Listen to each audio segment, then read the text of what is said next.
Hindu nationalism is transforming the world's largest democracy, and most people have no idea how dangerous it's becoming. While America deals with Christian nationalism, India faces its own religious extremism that's reshaping a nation of over 1 billion people.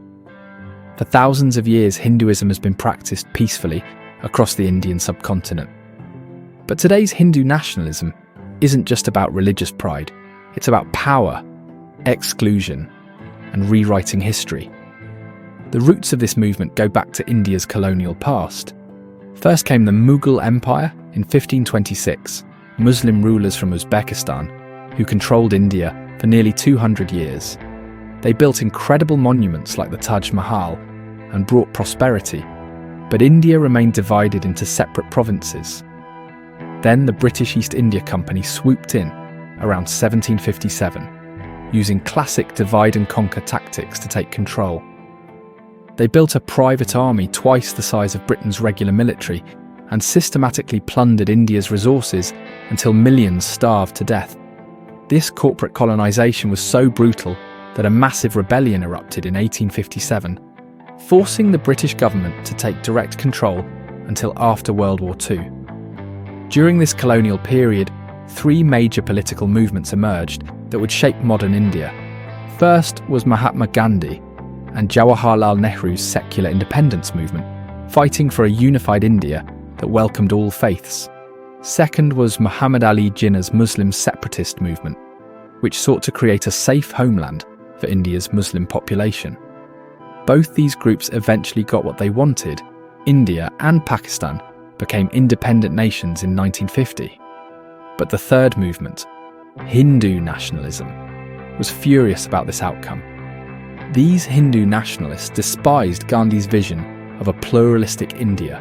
They were outraged that part of their country had been carved away to create Pakistan.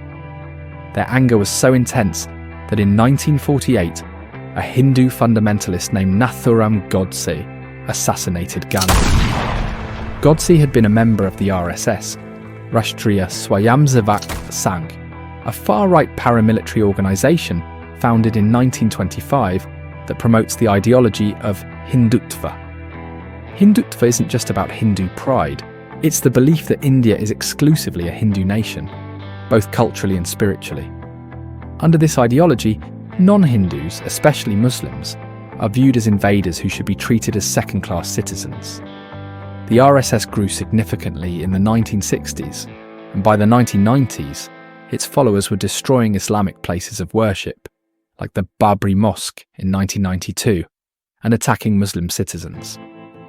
These actions triggered retaliatory attacks against Hindu sites across India, Pakistan, and Bangladesh, creating cycles of religious violence. The current ruling party in India, the Bharatiya Janata Party, BJP, is essentially a political offshoot of the RSS. And the current Prime Minister, Narendra Modi, has been involved with the movement for decades. Since taking power in 2014, Modi has implemented policies that advance the Hindutva agenda. His government has rewritten history textbooks to minimise or exclude the contributions of non-Hindus to Indian history. In 2019, he stripped the Muslim-majority state of Kashmir of its autonomy and imposed a lockdown that cut off internet access for months, costing the local economy billions. Under Modi's leadership, Hindu extremist mobs have been allowed to commit violence with little consequence. Cow vigilantism, where people are lynched for slaughtering cows or eating beef, has become increasingly common. Modi has consistently turned a blind eye to such terror, just as he did during similar violence in Gujarat in 2002 when he was the state's leader. Despite this troubling record, Modi remains extremely popular. His appeal isn't based on improving conditions for the poor or advancing society. It's about identity politics and establishing the dominance of one group over others. This pattern should look familiar to anyone watching global politics. From America to Europe to India, right-wing nationalist movements aren't focused on solving real problems.